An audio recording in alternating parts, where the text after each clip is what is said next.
Hello，大家好，我係 Mr. Beta。咁今日呢條片咧就會分享下我係點樣用交友 App 啦，去到鎖定超過60次約會，最後成功揾到另一半。當中咧係唔需要搭訕啦，亦都係唔需要勉強咁樣扮 outgoing 嘅，因為我係一個 I 人嚟嘅，咁係好舒服咁做自己去吸引另一半。咁首先講下我嘅故事先啦。咁睇完呢條片咧，你應該就會知道嗰套系統係點樣。因為玩咗咁耐 app 啦，其實都會概括咗一啲 step 出嚟，譬如話 matching 啦，開話題啦，點樣延續個話題升溫啦，去到約會同埋最後點樣表白啦，呢啲都係有一定嘅心得。咁希望睇完條片之後，你會有啲得着嘅。咁我嘅故仔咧就係、誒、我係21年開始玩交友 app 嘅。咁我就係一個典型嘅內向毒 L 啦。我諗睇緊呢條片嘅即係各位咧，可能都會有咁樣嘅感覺嘅，即係唔係話大家係毒 L 啊，純粹係我諗作為一個內向嘅男士咧，都係有陣時你去傾偈嗰陣，你會想討好對方啊，你會諗呢個 message send 啲乜嘢，又或者點樣令到對方覆你。同埋你約會嗰陣咧，可能會好緊張，即係就算你即係約到對方出嚟，可能你都會唔知講咩好 dead air 啦，又或者你會甚至想逃離呢個現場。咁確實我一開頭玩嘅時候都係咁樣，同埋缺乏自信啦，覺得自己冇乜大嘅特別嘅興趣啦，又覺得玩咧好大競爭，會唔會去 match 咗我之後其實同第二個傾緊？咁呢啲都係我喺一開頭玩呢嗰陣遇到嘅問題。咁但係咧，我就冇放棄嘅。呢個故仔都係想鼓勵下大家。咁我22年至23年間都係持續咁樣累積一啲叫做實戰經驗啦。咁曾經有嘗試過搭訕，因為即係香港亦都有一啲教搭訕嘅片啊各樣啦。咁我就諗不如自己試下。咁但係咧個結果係唔成功嘅，因為作為一個內向嘅男士咧，好難尤其喺香港啦。你喺冇咩信任嘅情況底下，無啦啦走埋去講嘢，你會 expect 到咧對方係有咩反應，即係就好尷啦，一係就即係唔想理你啊咁樣。咁就算俾你攞到 contact 都好咧，其實你都係要去 follow up 啦，你都係要學識一啲對話嘅技巧啦，點樣幽默啊、推拉啊、呈現自己價值去到吸引對方，先至會真係有一次約會。咁當然，如果你嘅目的係想去，即係純粹去酒吧、去 club 嗰度搭訕識下人，跟住即係所謂搞下嘢咁樣，咁我諗呢個 channel 就未必好適合你啦。即係呢度係教你點樣提升自己啦，同埋點樣真係吸引對方揾到你適合嘅另一半。咁言歸正傳，咁我之後繼續玩 app 啦。咁其實 keep 住玩咧，其實點都會有啲基本嘅套路嘅。我亦都係一個好中意學習嘅人啦，咁所以開始發現咧，其實呈現自己價值、定位正確，去吸引啱嘅人咧，先係嗰個出路。咁開始建立到自己自信啦，因為你不斷約人出嚟啦，你會 feel 到每次約會都有啲進步啦。至少我有咁樣去學習啦。咁亦都係建立咗一個正確嘅 mindset，就係其實你要知道咧自己有好多類嘅，即係咩意思咧？就係因為 App 上邊講真有好多人玩啦，香港我諗幾十萬人點都有啦，即係唔知有冇其實大家可以上網查證下。咁但係即係你幾十萬人、幾萬人又好，你係多到一個點係你不斷會 match 到新嘅人啦。即係假設你 profile 係執得靚嘅話，咁你會不斷有新嘅對話去展開啦。你係唔係好愁自己揾唔到一個你可以約出嚟嘅人？即係假設你有基本嘅技巧啦，又或者係學識咗啲套路之後，咁我嘅情況就係我有好多選擇。唔單止係App 上面不斷識到新嘅人啦，跟住你可以了解下對方嘅背景啦，睇下你有冇興趣。亦都係你本身嗰個生活圈子入面都一定有啲異性。咁當你識得點樣去間接呈現自己價值嘅話，其實係連你本身嗰個社交圈子都會吸引到一啲異性係對你表達有興趣咯。咁即係去到2024年，其實已經係即係幾純熟啦，因為玩咗幾年 app 啦，不斷約會，不斷避開一啲尷尬嘅情況啦，安排一啲好嘅約會啦，亦都係同唔同嘅人有 keep in touch。咁所以有200個 match 同埋60次嘅約會之後，就由一個內向獨男咧變成一個自信嘅超街咯。咁而家即係有呢個 mindset 之後咧，其實係真係唔急嘅。即係到你有另一半嗰陣咧，你會 focus 喺你同你另一半嘅相處，又或者你純粹係處於揾緊另一半嘅階段嗰陣，你係完全係擔心最終揾唔到，純粹係一個過程，而你係會識得去 enjoy 同唔同嘅異性去到相處啦，同埋去到認識唔同嘅人，咁變咗係即係 enjoy the process 咁樣。咁後來我都發展咗一啲理念啦，就係又或者我相信嘅嘢就係，其實原來約會係可以有系統咁學習，即係 dating 呢樣嘢，並唔係教你嗰幾句 pick up line 咁簡單，即係唔係話其實我下邊有張圖可以 show 俾大家睇，個系統係咩咧？就係咁樣，你由profile 去優化啦，去到match 唔同人啦，去到開場白啦，講咩開場白可以突圍而出啦，然之後點樣去 warm up 嗰個話題啦，點樣去講啲有深度嘅嘢，交流價值觀啦，幾時約佢出嚟好啦，約佢出嚟做啲咩啦，然之後到真係約會之後，最重點就係如果你對對方有興趣，你點樣表白咧？點樣提出一齊咧？去到其實之後仲有嘅就係你拍拖嗰陣點相處，點樣 keep 住呈現自己價值，先唔會踏入呢個被分手嘅局面咧。咁其實全部都係有得學嘅，呢個係我第一個想帶出去 point 啦。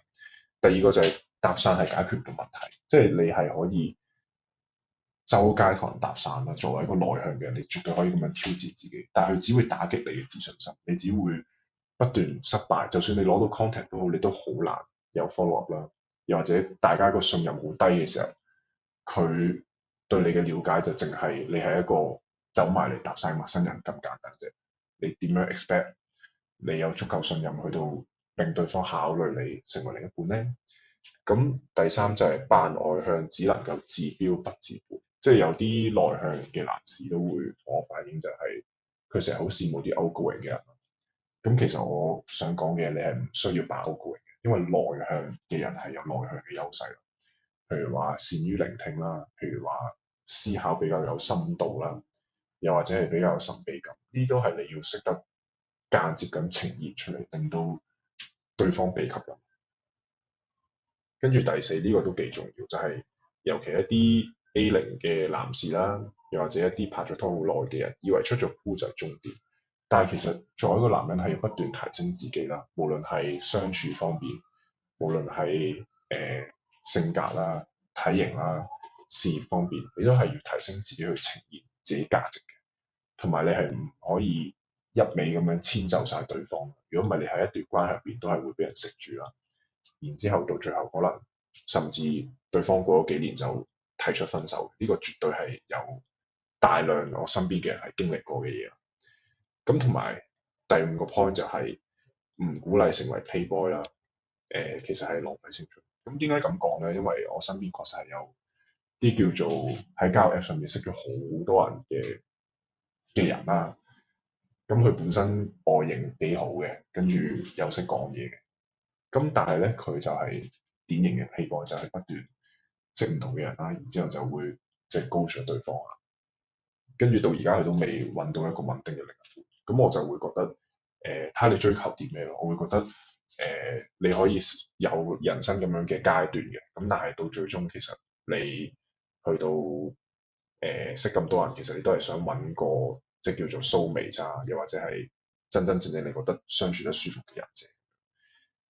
咁去到後來咧，即係我有呢啲理念之後，我就諗啊，咁不如我將我嘅系統啦，又或者我嘅經驗去教唔同嘅人啦，同埋希望會揾到一啲有共鳴嘅內向嘅兄弟咁樣。咁確實係好好彩地有唔同嘅學生啦。咁其實揾我幫手嘅人好多都係經過 IG page 啦。咁有啲係專業人士咧，其實你估唔到嘅，可能26、7歲，然之後做 banking 或者做律師咁樣，咁佢都會揾我幫手，就因為佢缺乏自信啦，佢覺得自己唔夠好，或者佢同女士相處之間其實都係覺得自己有啲騎啊，或者喺 app 度唔係好順利等等啦，甚至有啲係已經係有唔少嘅約會，都係想提升自己啦，睇下點樣了解唔同類型嘅女仔啦，去到真係揾到另一半，又或者係我諗多啲人係一般做文職啦，可能月入1萬零2萬蚊咁樣，咁都係欠缺自信啦，覺得自己成個 package 都唔夠好啦，點樣提升自己等等等等。咁無論係專業人士或者一般文職，其實好多都即係揾完我幫手之後咧，都可以大大咁樣提升佢哋效率啦，亦都係好快咧就會鎖定到約會嘅。咁呢啲係即係一啲見證啦，就係譬如執一執佢 profile，好快就有配對啦。又或者傾傾下咧，個女仔就提出即係想約啦，甚至乎係有啲係本身唔係好識安排約會，次次都夾嘅。咁但係即係經過我教學之後，佢喺約會之中表達得好自然啦，表現得好自然啦，氣氛好好，亦都係有第二次嘅約會嘅機會嘅。咁最快記錄甚至乎係 A0咧，一個月就出 pool 啦。呢個可以睇翻我 IG 嗰啲 highlight，其實有晒嗰啲以前做落嘅案例咁樣。咁到最後咧，其實想話俾大家知乜嘢有可能發生咧？即係呢個世界係唔需要一定靠搭訕嘅，首先，即係我諗暫時主流嘅教學都係教你搭訕，亦都係有部分嘅學生上過之後話其實好辛苦啦，冇乜用等等等等嘅。另外咧，就算網聊啦，即係所謂 texting 都好咧，你係唔需要不斷咁搶對方。有啲內向男士啦，就係成日會問：喂，你幾時得閒啊？你食咗嘢未啊？不斷咁樣拋啲問題俾對方咧，令到對方 overwhelmed，咁佢就唔會想理你啊。誒、反而你應該做嘅嘢係你要包裝好自己啦，你喺對話之中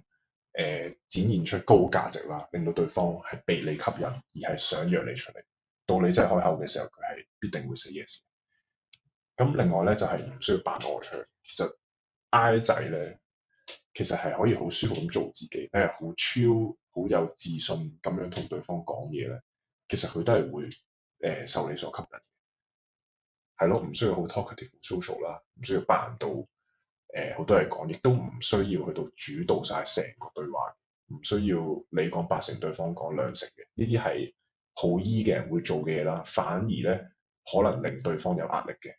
所以一啲好 outgoing 嘅人啦，誒、口若懸河咁樣咯，有陣時未必喺個約會之中有優勢嘅，可能女仔覺得唔自在啦，反而冇下一次嘅。同埋你係唔需要有1米8啦，我都冇啦，亦都係唔需要有吳彥祖咁靚仔嘅。即係好多內向嘅男士點解冇自信，就因為覺得自己外表唔夠好，覺得自己份工唔夠好，覺得自己冇咩優點。其實個問題係你唔識定位自己啦，你唔知點樣揾到一個識得欣賞你嘅人。亦都唔知點樣展現自己嘅優點出嚟啫，因為你內向啊嘛，係好正常嘅。咁但係我會即係你睇我嘅片啦，或者甚至乎你揾我1對1諮詢嗰陣，我係會幫到你嘅。咁通常我嘅學生係可以做到點樣咧？就係佢可以好輕鬆咁吸引女士啦，唔使擔心太多對方點樣諗佢。好隨時都有大量嘅選擇。呢個就係嗰個玩 app 個好處，就係你可以不斷 match 到新嘅人，甚至乎有啲你去參加出邊嘅興趣班啊，好多交活動都好。其實你用嘅技能都係一樣嘅。你首先你要建立基本信任啦，你去包裝好自己啦，呈現自己價值。然之後你攞對方 contact 啦，你繼續去 follow up，繼續喺對話之中升溫啦，繼續去每日去傾啲唔同嘅價值觀啦，去到再安排單對單約會咧，其實成個流程係一樣，不斷咁樣去重複咧，其實你係冇可能揾唔到一個適合你嘅另一半。咁所以有呢個 mindset 之後咧，你係心境係好平靜啦，因為你知道呢個方法係一定 work 啦，同埋你係會揾到啱嘅人，你係唔需要再成日好擔心冇女，成日覺得要做好多 gym 揾好多錢，你先吸引到對方。其實你只需要學嘅嘢咧，就係一套啱你嘅系統。咁去到後來咧，其實指導學生啦。點解會 prefer 一對一指導而唔係錄好多網上嘅課程？咁當然 YouTube 都會繼續更新啦，你都會有唔同嘅得着啦。咁但係如果你想最短時間內極速進步，一定係揾一個老師嘅。即係譬如話你以前去補習嘅話，其實你齋睇片咧，你上網睇下 YouTube 其實係好難學到好多嘢嘅。你反而至少我自己啦，去揾人嗰陣時補數咁樣啦，我係逐題逐題問佢，我一有唔明就問佢，佢就答我啦。佢再話俾我知應該學咩 topic，根據我嘅境況設身處地咁樣俾啲建議我，再俾啲練習我去做。嗰陣時係進步得最快，而且係好輕鬆咁超車嘅。即係本身未補習之前，可能數學唔係咁好啦，咁但係補完之後係好多嘢都掌握晒咯。即係你有個導師不斷咁問佢咧，其實你係會進步得快好多。咁通常我教人係教咩啦？首先 app profile 嘅優化咧，你會見到一開頭嗰陣 show 即係嗰幾張相啦，其實就係證明到優化完之後咧，你再喺 app 上邊有啱嘅設定咧，好快咁 match 到好大量嘅人。之後去到傾偈嗰陣，其實都有公式可言嘅。你點樣來回啦？點樣用啲推拉嘅技巧啦？點樣針對性針對住對方興趣咁問一啲問題咧，令到佢覺得咧你係啱佢嘅，又或者你係嗰個有少少似命中注定嘅人，而你係不斷咁樣重複，你係可以鎖定好多唔同嘅約會啦。點解咁強調要鎖定約會咧？因為你即係約會呢樣嘢唔係紙上談兵，就算你睇多20條、30條 YouTube 片都好，你會有少少嘅得着，你會每次都學到新嘅嘢。咁但係你去到真係落場去實踐嗰陣，你個感覺係好唔同嘅。你必須要適應嗰個大量嘅約會咧，你先係不斷咁進化啦，你係越嚟越自然啦同女性相處。咁呢一個嘅技能係會令到你或者呢個境界咧個狀態，令到你無論係咩情況都好嘅，都可以同異性更自然咁相處。你係到最終，你係甚至乎你唔需要玩 app 啦，你去到咩場合，你去玩活動，你去翻工都好，你都係會用一個自信超佳嘅狀態呈現到你嘅價值啦，吸引到你嘅另一半。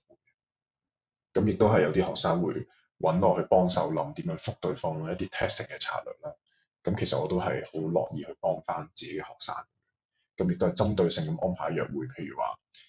約啲文青啦，可能就會選擇去飛啦，去展覽咧，而唔係約佢去行山咁樣。即係你要識得按翻對方嘅興趣，或者你本身你自己擅長嘅嘢去到安排成個約會，先至有機會有下一次啦。咁去到最後咧，其實想用自己故事鼓勵大家。咁好多男士都會覺得啊，自己冇乜希望啊，又或者好冇自信，覺得好難溝到女咁樣。咁其實係錯嘅。呢個錯嘅位係因為你純粹未學啫。如果你學得識一啲套路啦、一啲技巧啦，成個約會系統係點樣玩嘅話，其實你係好容易就鎖定到約會啦，而且你係唔難去揾到自己另一半。咁希望即係無論你覺得自己係矮肥毒柒啦，又或者覺得自己份工唔好啦，或者覺得自己唔識講嘢啦，自己好矮啦，都好咧。其實你係經過適合嘅指導之後咧，你絕對係可以做到一個自信嘅超階咧，好輕鬆做自己都吸引到對方。咁如果想了解多啲嘅，歡迎喺 IGDM 翻我去問關於一對一嘅指導啦。咁亦都係嚟緊 YouTube 啦，或者係一啲群組啦，或者 IG page 都係會 keep 住有啲教學嘅更新。咁如果你覺得有用嘅話，就可以訂閱啦，同埋 share 翻俾身邊嘅單身朋友。